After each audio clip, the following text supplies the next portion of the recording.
Welcome to the Pastor Chira Show. I'm Pastor Chira, and today we launch. We launch into new territory. We launch into new mindset. We launch into new relationship. Are you ready to launch out? Come on and launch out with me as we go into this conversation on today. And today I'm excited because we get to talk to someone who was working with our youth in our communities. He loves our youth. He loves our communities. And that is none other than Mr. Bruce A. B.O.Y.D. Jr. Yes. Hey. Hello, how are you? I'm good. How are you? I'm doing great. I'm glad to be here today, and to be talking with you, and waiting for this fabulous conversation. I'm excited. I am so excited about what we're doing and where we are and everything that's going on. So, just before we get started talking about you and what you do and all of your stuff, can you just introduce yourself to the viewing audience on today? Okay. I am Bruce A. B.O.Y.D. Jr.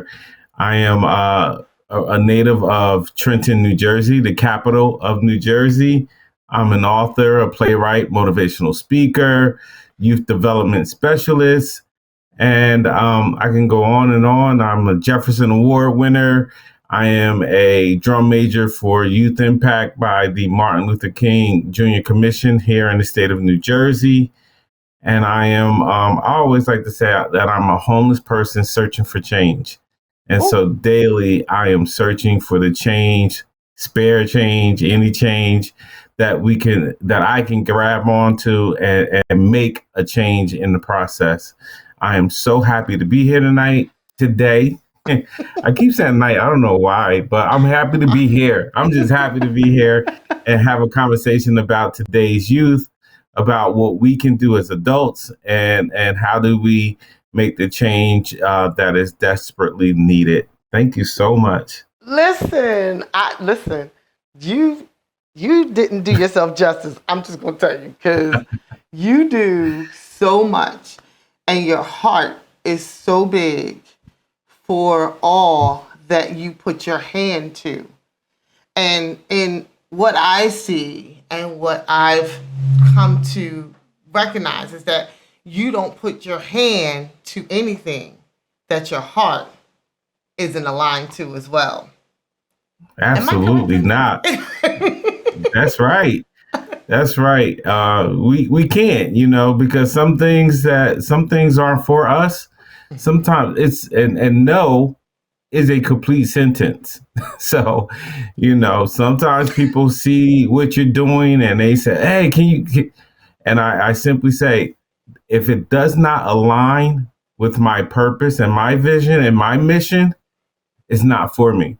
Right. And so I've learned to just pick the things that I like to do. Mm-hmm. And if it benefits our youth and families, and in a great way, I'm on board to help and do what I can do. I've been doing this now for over 20 years. And so I started, I'll be 52 in August. And I started this before I was around 29, 30 years old. I started this journey to make change. And what got you started on this journey to make change? What was the heart factor that caused the hand factor? So, my oldest son is almost 30. Okay. And so, what I decided to do was not be an absentee father, my father was. Wait. You mean you actually made that decision? Now, how absolutely. did you come to make that decision? Well, this journey started when you're born. And so thank you. Before I knew what I wanted to do, I knew what I didn't want to do. Thank you. And yes.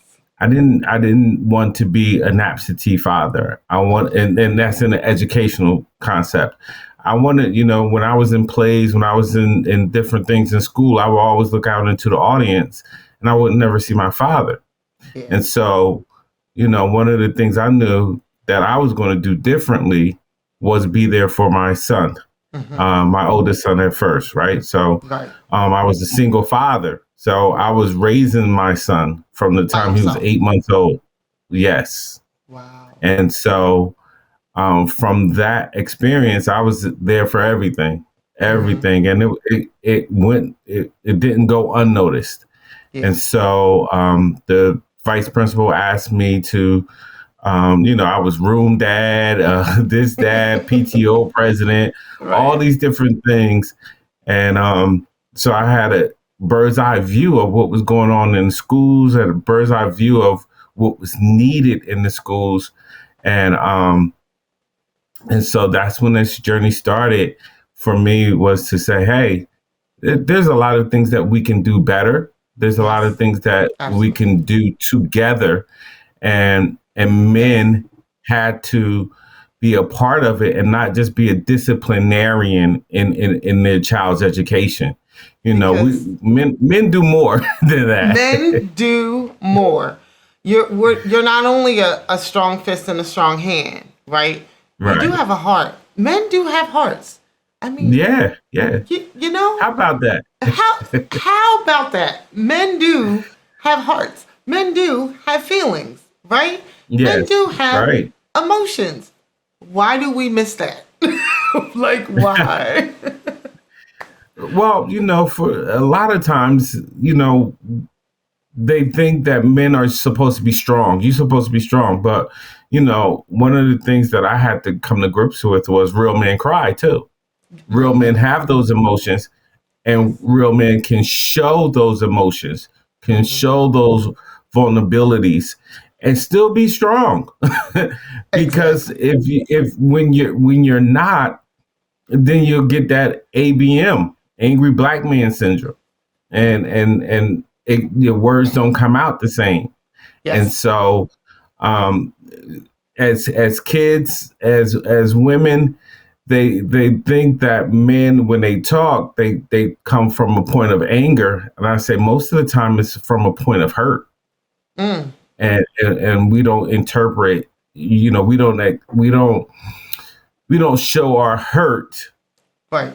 like everyone else, right? True. So it Right. comes off that we're angry, So and how do we, because you were placed in these places that are where women usually are, right? So in the right, classrooms, on the PTAs, and doing all these um, father son things that you usually showing up, right, to right, events, sitting in the audience, right, yep, screaming and hollering, making sure that your kid knows that you're there, right? yes, Where that's usually the mother's job, because she has the time and she has the availability and she's the one who's supposed to be there. And if dad shows up or not, but mom is there. And right. being present, how did that affect you? But how did that affect your son and his friends in the environment? Like, what did that do? Well, there was a study that said when men show up, Mm-hmm. school violence goes down. Say When so. men show up, grades go up. Mm-hmm. More people are focused because, again, when you walk through those schools, and I don't want to sound like it was so easy, because it wasn't. You Right. know, Many times I was looked at as to say, well, what's your ulterior motives for being here? Thank you. And Yep. schools were not designed for black men to be in. Right. And so I like to say that I am not your stereotype, right? I'm more than the stereotype that you want to place upon me. Mm-hmm. And so I became the dad to all. If I'm in Yeah. there, I'm hugging my son, and then his friend come up, and then they're all coming over to the house afterwards. They're hanging out, they're playing video games. I'm playing video games because that's one of the things that men can do that sometimes women don't want to do, is play the Yeah, they video do. games. So I Mm-hmm. was a gamer. So, you know, and I still am a gamer, and so those are some of the ways that you connect with our youth.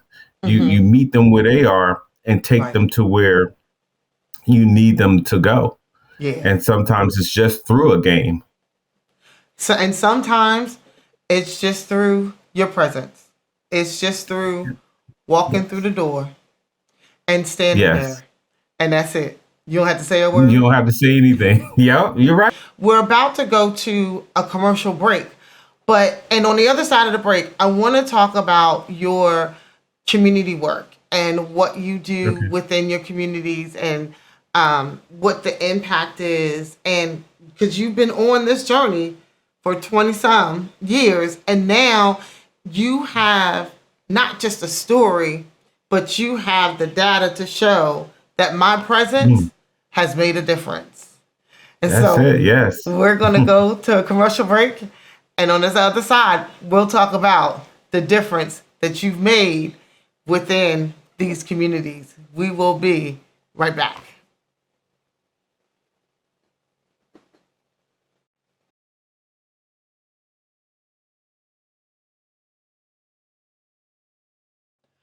Don't forget to support our monthly artist, Chris G's, and his song, Let It In. Go to YouTube and see the video, and you can purchase Let It In on all musical outlets. Support him. Go get it. I'm telling you, you won't be disappointed. Let's go. Who says love's complicated? It's the only thing hated that doesn't care.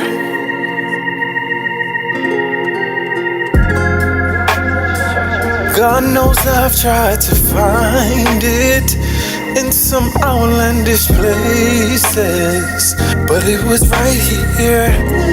Right here, right here.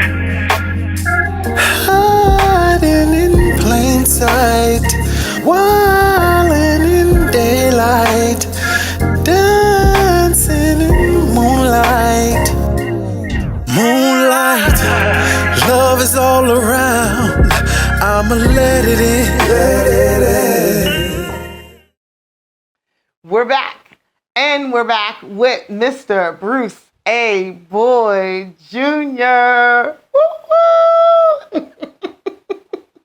And we were talking about, how you got into this journey of working with community youth. And it all started at home.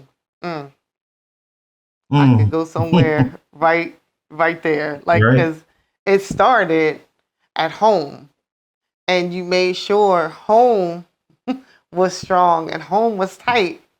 And then by making sure home was strong and home was tight, you were able to reach out. How did you build your organization and your work?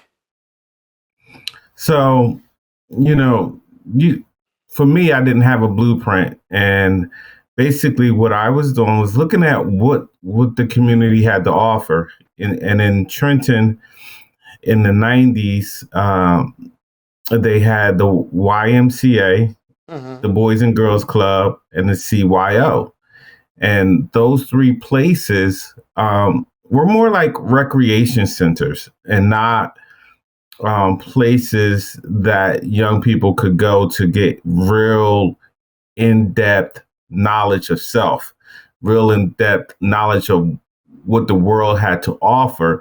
And many of our kids were just living in a bubble. And so one of the things I decided to do when I jumped into this journey was do it differently. Mm-hmm. I wanted our students to be well traveled.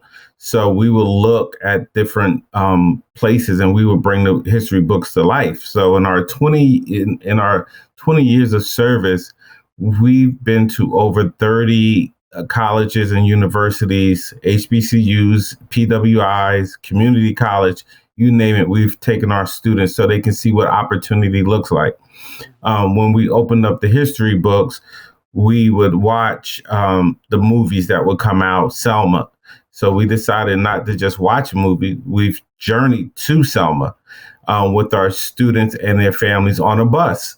We've gone to Greensboro, North Carolina, where the sit-ins were taking place. We went to Atlanta on that journey. We went to Montgomery. We just traveled down that path. We've gone to Virginia. Any place where there was history and we had a bus, we would go. Mm-hmm. And then we got brazen. We took our kids. We said, well, we can't charter a bus to go to Tulsa. So what we do, we got a plane, went to Kansas City, and then got on the bus and went to the Black Wall Street. And so we wanted to expose our young people to the world outside their environment. Yes. But along those ways, whenever we went to a historical site, we made sure that we were going to jump to 3 or 4 college campuses in that area as well. Right. Because it's one thing for young people to look at a pamphlet and their parents said, do you want to go there? It's a different experience when you go to a campus and you say, stop. And we would do this at every campus. Stop, look around, breathe it in. What do you see? What don't you see? And for many of our kids, because I deal with young people and many in the inner cities and rural areas, they would say, I don't see trash.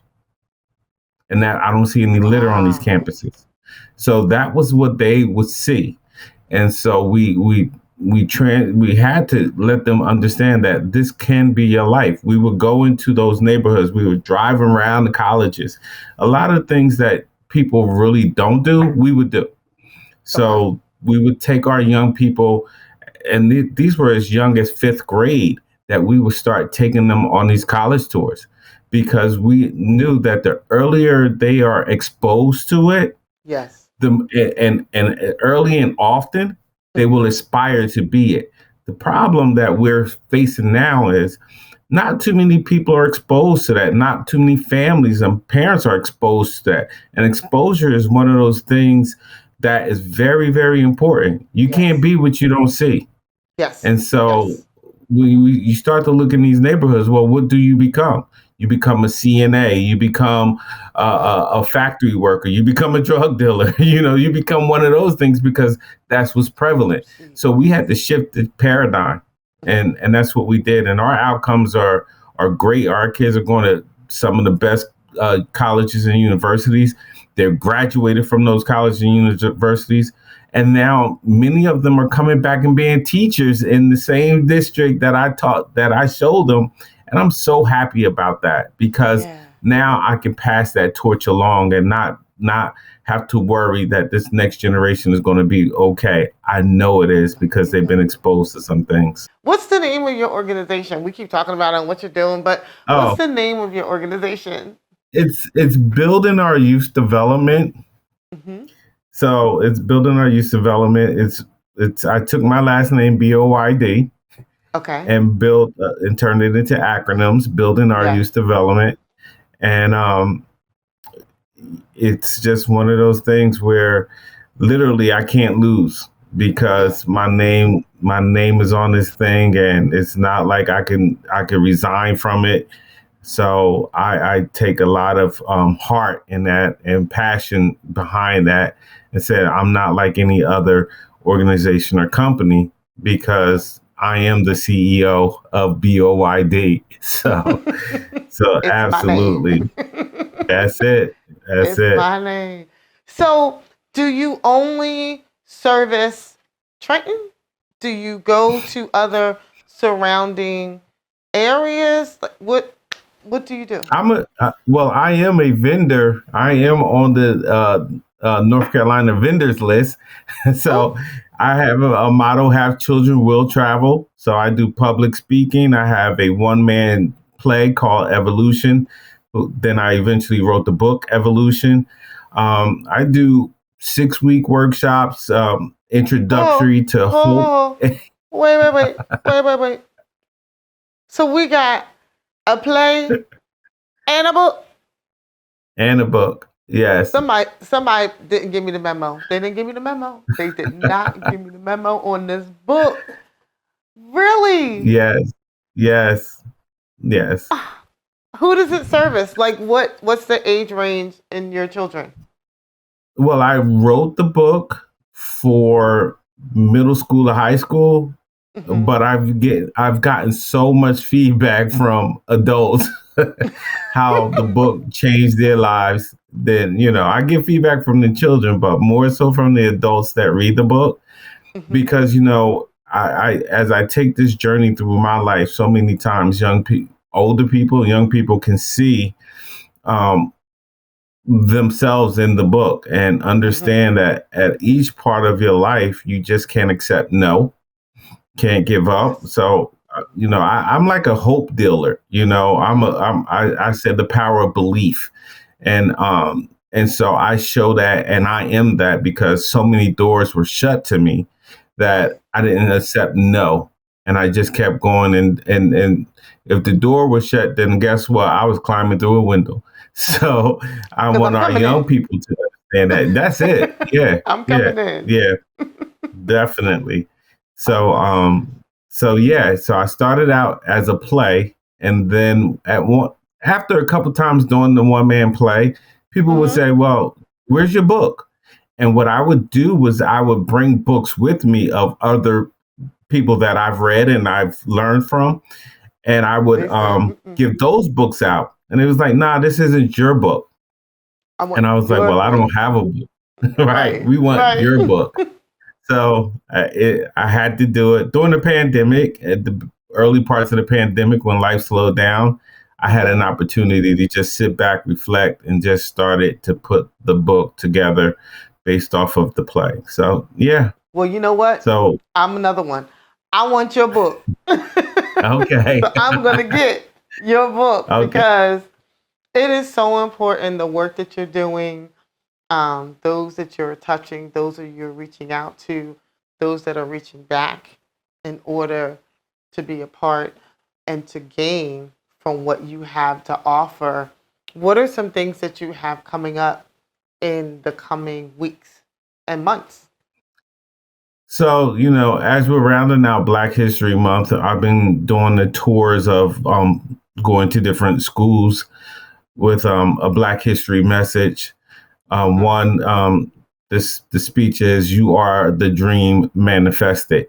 So I wanted our young people, and all that's in my ear, in the earshot of what I'm saying is that you stand on some big shoulders. You stand on shoulders of those who just close their eyes and say, I just can't, I want my kids to go to school. I want my kids to go to college. I want my kids. And I don't know how it's going to happen, but I dream of a day. And that day is Mm-hmm. now. So our young people, they're just three generations away from slavery. So they need to Mm-hmm. understand that they stand on the shoulders of the dream of Yes. their great great grandparents, Mm-hmm. and that's a heavy lift and a heavy. So I'm bringing that to them that you're special. Yeah. Don't think that you don't matter. And so that's that Absolutely. message Yeah. that's going out.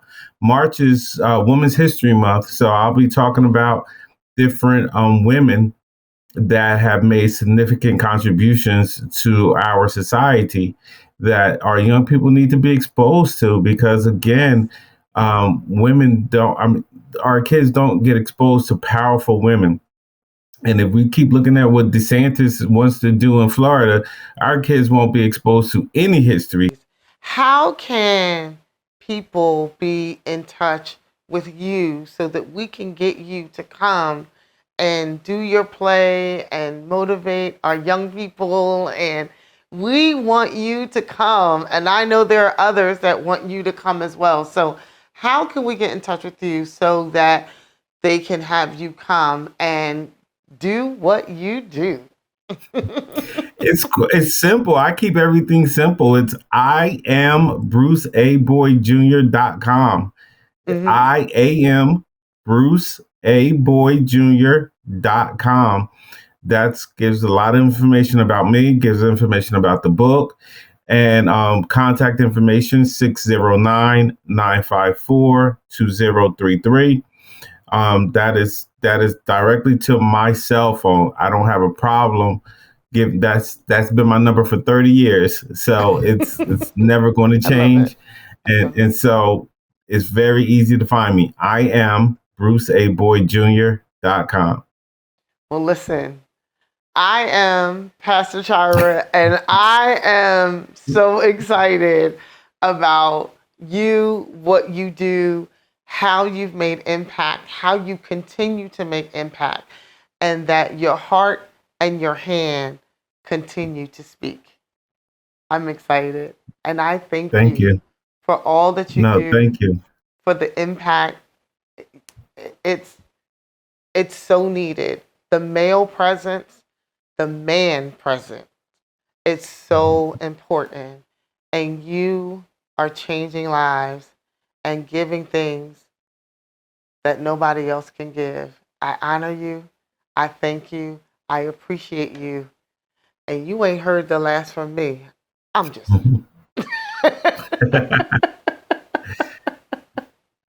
Thank you so you, much. It's been fun to do this interview today. Listen, I told you, if we don't have fun in what we're doing, we might as well not do it.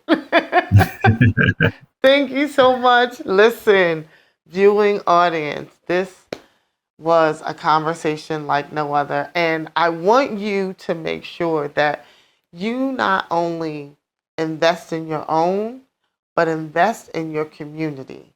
Invest in the youth within our communities, because it is all of our responsibility.